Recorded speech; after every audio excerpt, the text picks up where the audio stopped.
Hello दोस्तों, आप सभी का स्वागत है आपके अपने यूट्यूब चैनल अवसु क्लासेज में। दोस्तों, आज हम इसमें बात करने वाले हैं कि लैंगिक जनन क्या होता है और यह किन किन जीवों में पाया जाता है।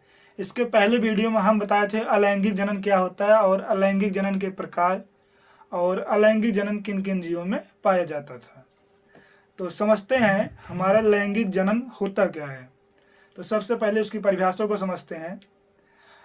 वह प्रक्रिया जिसमें नए जीव का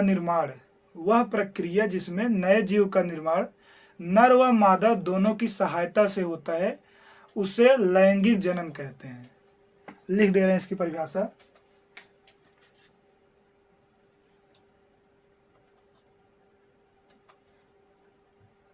वह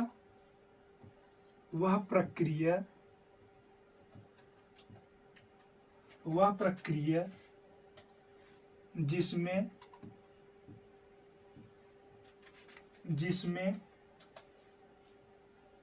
नए जीव का निर्माण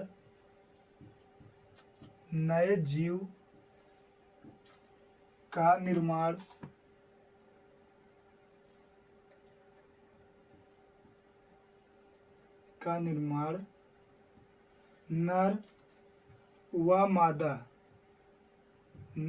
मादा दोनों की सहायता से होता है।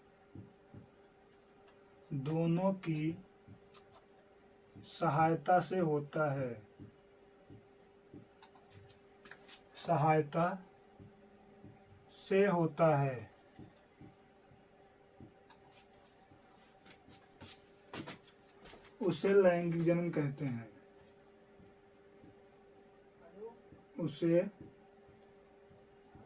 लैंगिक जनन कहते हैं।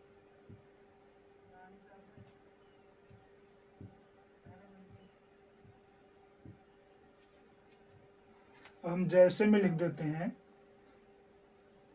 जैसे में हमारा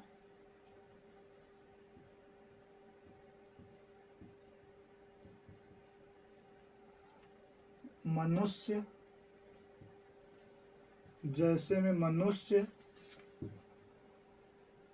जानवर, पक्षी और क्या होता है हमारे पुष्पी पादप।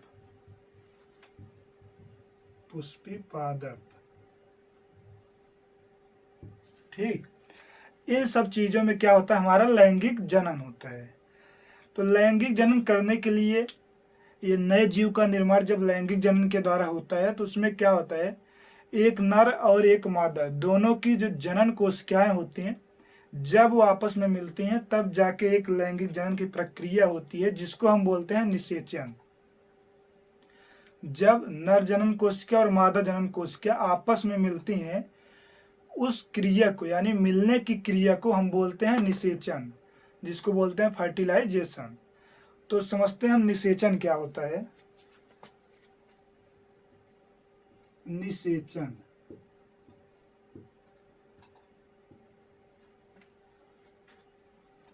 तो इसमें लिखते हैं वह प्रक्रिया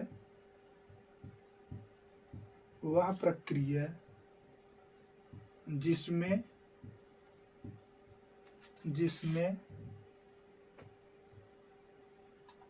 नर युग्मक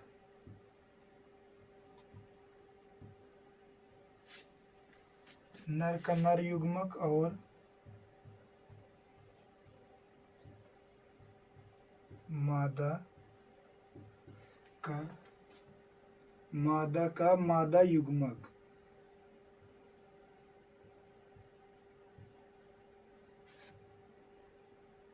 वह प्रक्रिया जिसमें नर का नर युग्मक और मादा का मादा युग्मक आपस में मिलते हैं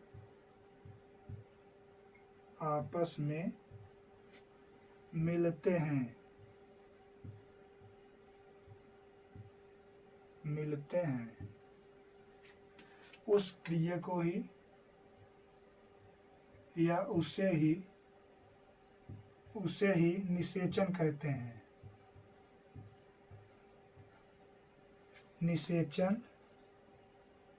कहते हैं। ठीक, निषेचन क्या होता है? वह प्रक्रिया जिसमें नर का नर युग्मक और मादा का मादा युग्मक आपस में मिलते हैं, उस क्रिया को निषेचन कहते हैं। तो निषेचन होने के लिए नर और मादा दोनों जीवों की आवश्यकता होती है। किसी भी जात का नर हो और किसी भी जात का मादा हो, यानी आप दोनों ये सेम जात के होना चाहिए, एक ही जात के। ये नहीं कि मनुष्य जो है नर जात का और मादा हो जानवर जात का, किसी अन्य जात का प्राणी हो, ऐसा नहीं होना चाहिए। ठीक, तो ये जो हमारा निषेचन की क्रिया होती है, इसमें हमेशा यानी लैंगिक जनन की क्रिया में हमेशा दो जीवों की आवश्यकता होती है, एक नर और एक मादा। तो जब निषेचन होता है, निषेचन के बाद युग्मनज बनता है और उस युग्मनज के बाद धीरे धीरे उसकी वृद्धि होती है। उसके बाद भ्रूण बनता है, फिर भ्रूण के बाद एक बच्चा बनता है और फिर वही बच्चा माँ के गर्भ से बाहर निकलता है। तो ये हमारा लैंगिक जनन की प्रक्रिया होती है। अभी आगे हम इसको समझाते हैं कि एक नर युग्मक और मादा युग्मक के मिलने से कैसे एक बच्चा बनता है। इस पूरी क्रिया को हम आगे समझाते हैं। तो अभी हम बताए थे ये मनुष्य या जानवर का या पक्षियों का है। ठीक, ये जो हमारी निषेचन की क्रिया है ये नर में हो सकता है, सॉरी यानी मनुष्य और जानवर और पक्षियों में। अब आगे चल के ऐसे पुष्पों में भी होता है। पुष्पों में क्या होता है? सबसे पहले परागण होता है। जो पुष्पों में निषेचन की प्रक्रिया होती है उसमें भी ऐसे ही होता है। उसमें भी जो हमारा नर युग्मक होता है उसको हम बोलते हैं परागकण, और जो मनुष्यों का नर युग्मक होता है उसको बोलते हैं हम स्पर्म यानी शुक्राणु। ठीक, तो आगे हम समझते हैं कि फ्लावर में कैसे होता है। सबसे पहले हम ह्यूमंस का समझ लेते हैं, यानी क्रीचर्स का, जंतुओं का। फिर उसके बाद हम पादपों का जो लैंगिक जनन होता है उसको समझेंगे। सबसे पहले जंतुओं का समझते हैं। तो बात आती है इसमें नर और मादा युग्मक के मिलने से कैसे जाइगोट बनता है, कैसे एम्ब्रियो बनता है, फिर कैसे एक बेबी। तो समझते हैं इसमें स्पर्म और ओवम के मिलने से हमारा जाइगोट कैसे बनता है। ठीक, और उस जाइगोट से एक बेबी कैसे बनता है।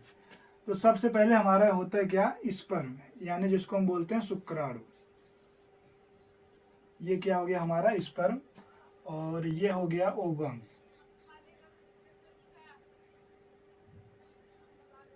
इसको क्या बोलते हैं? ओवम। ठीक, अब ये जब हमारा स्पर्म और ओवम मिलता है तब क्या बनता है हमारा जाइगोट बनता है। क्या बनता है? जाइगोट। अब जैसे एक हमारे अंदर यानी एक मनुष्य के अंदर या एक नर के अंदर जो गुणसूत्रों की संख्या होती है वो 46 होता है। अगर वही स्पर्म में 46 के 46 गुणसूत्र आ जाए और जो महिला होती है फीमेल का 46 के 46 गुणसूत्र आ जाए, तो जो उनसे बनने वाला बच्चा होता है वह काफी विशालकाय हो सकता है। इसके लिए यानी जैसे एक मनुष्य में, एक नर में गुणसूत्रों की संख्या सेम है और एक महिला में गुणसूत्रों की संख्या सेम है, उसी प्रकार अगर बच्चे में गुणसूत्रों की संख्या को सेम रखना पड़ता है तो उसके लिए क्या होता है? जो हमारे गुणसूत्र होते हैं, क्रोमोसोम होते हैं, उसमें होता है हमारा मियोसिस होता है, जिसको हम बोलते हैं अर्धसूत्रीय विभाजन। जब अर्धसूत्रीय विभाजन होता है तो यहाँ पे समझेगा 46 गुणसूत्र है क्रोमोसोम। जब इसमें हमारा अर्धसूत्रीय विभाजन होता है तो ये हमारे होते हैं 23। कितने होते हैं? ये 23 क्रोमोसोम होते हैं। अब अगर एक इंसान के अंदर 46 गुणसूत्र है और उसका हमने अर्धसूत्रीय विभाजन के द्वारा 23 किया, 23 गुणसूत्र इसमें हो गए और 23 हमारा इसमें हो गया।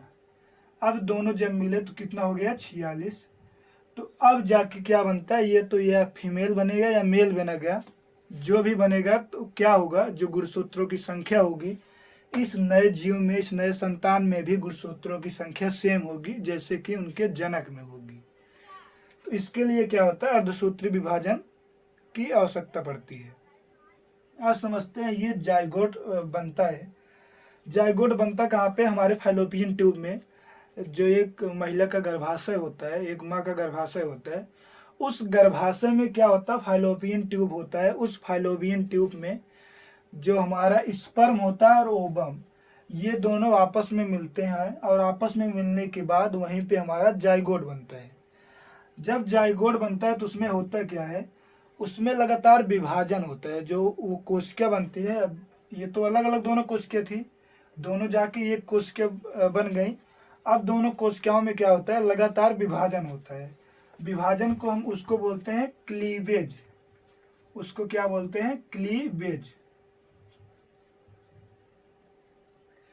अब क्लीवेज में होता क्या है, जैसे ये एक कोशिका थी, 1 से 2 हुआ, फिर 2 से क्या हुआ, 4 हुआ, फिर 4 से 8 हुआ, फिर 8 से 16 हुआ, फिर 16 से 32। ठीक। जब ये इन कोशिकाओं की संख्या 16 से 32 हो जाती है, इनका आकार नहीं बढ़ता है। अगर ये इसका आकार जाइगोट का इतना है तो इसका आकार इतना ही बड़ा रहेगा, बस इसके अंदर विभाजन होता रहता है। जब 16 से 32 संख्या में इनका विभाजन हो जाता है तो उसको हम बोलते हैं मोरुला। उसको क्या बोलते हैं, मोरुला।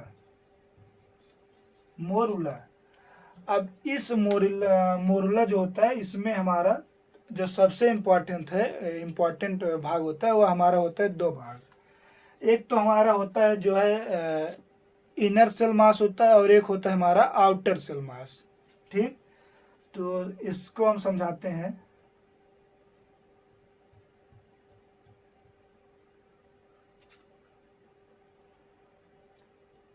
इसको हम फिगर के माध्यम से समझा देते हैं अभी।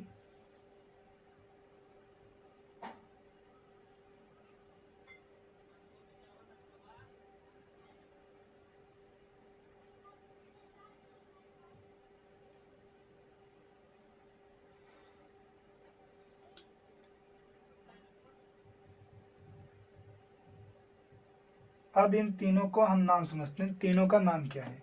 जो ये हमारा सबसे बाहरी परत है या बाहरी आवरण है, इसको हम बोलते हैं जोना पेलुसिडा। जोना पेलुसिडा, इस बाहरी आवरण को। अब इसके बाद ये जो हमारा अंदर का आवरण है, ये ब्लैक कलर का, इसको हम क्या बोलते हैं, आउटर सेल मास बोलते हैं। इसको बोलते हैं आउटर सेल मास। और जो ये हमारा अंदर ब्लू कलर का है, इसको हम बोलते हैं इनर सेल मास। इसको क्या बोलते हैं, inner cell mass. Cell mass. और जो ये बीच में हमारा खाली भाग होता है, जो ये बीच में खाली भाग होता है, इसी को हम बोलते हैं क्या, ब्लास्टोसिस्ट। इसको बोलते हैं ब्लास्टोसिस्ट। ब्लास्टोसिस्ट, या कहीं कहीं पे इसको बोलते हैं ब्लास्टुला।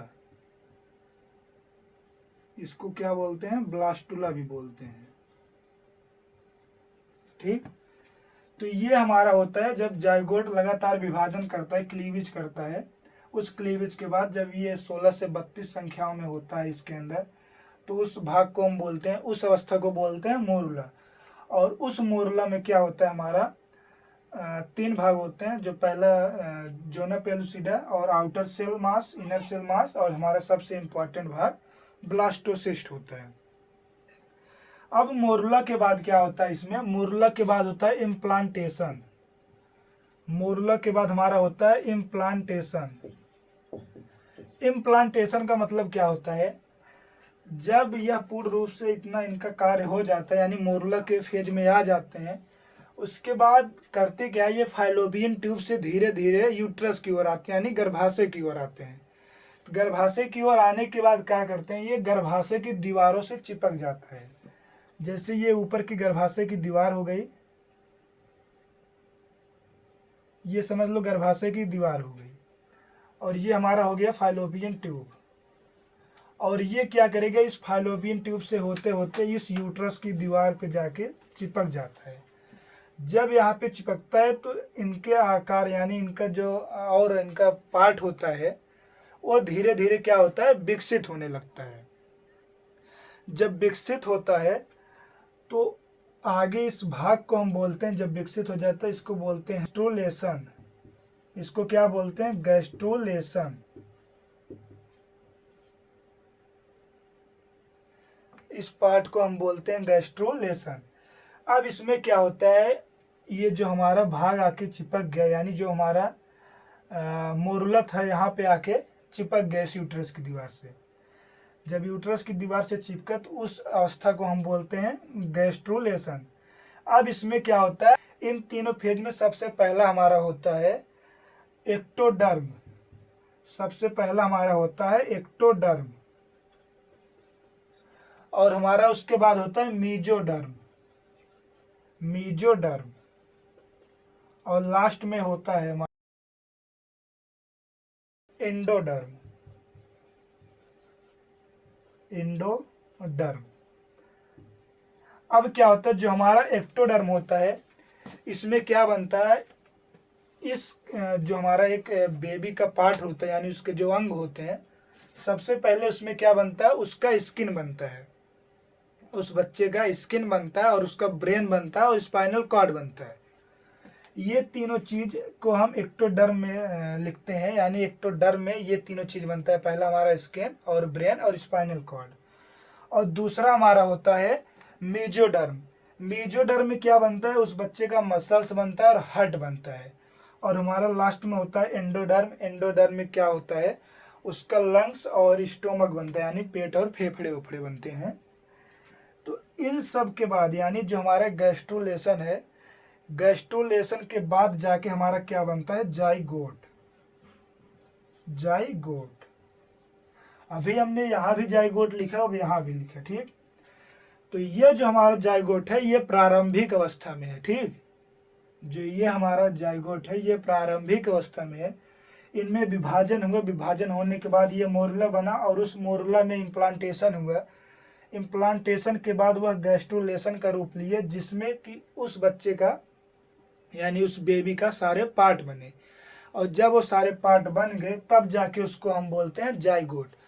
और वह जाइगोट 8 हफ्ते बाद, यानी लगभग 2 महीने बाद जाके बनता है हमारा फ्यूटस। और उस फ्यूटस के दौरान बच्चे को पोषण मिलता है और बच्चे के जितने अंग होते हैं वह धीरे धीरे विकसित होते हैं। फिर लगभग 9 महीने के बाद उस बच्चे का जन्म होता है। ये होता है पूरा एक बेबी बनने का प्रोसेस। आशा करता हूँ ये बातें आपको समझ में आई होंगी। अगर वीडियो अच्छा लगे तो अपने दोस्तों के पास शेयर करना और वीडियो को लाइक करना। धन्यवाद।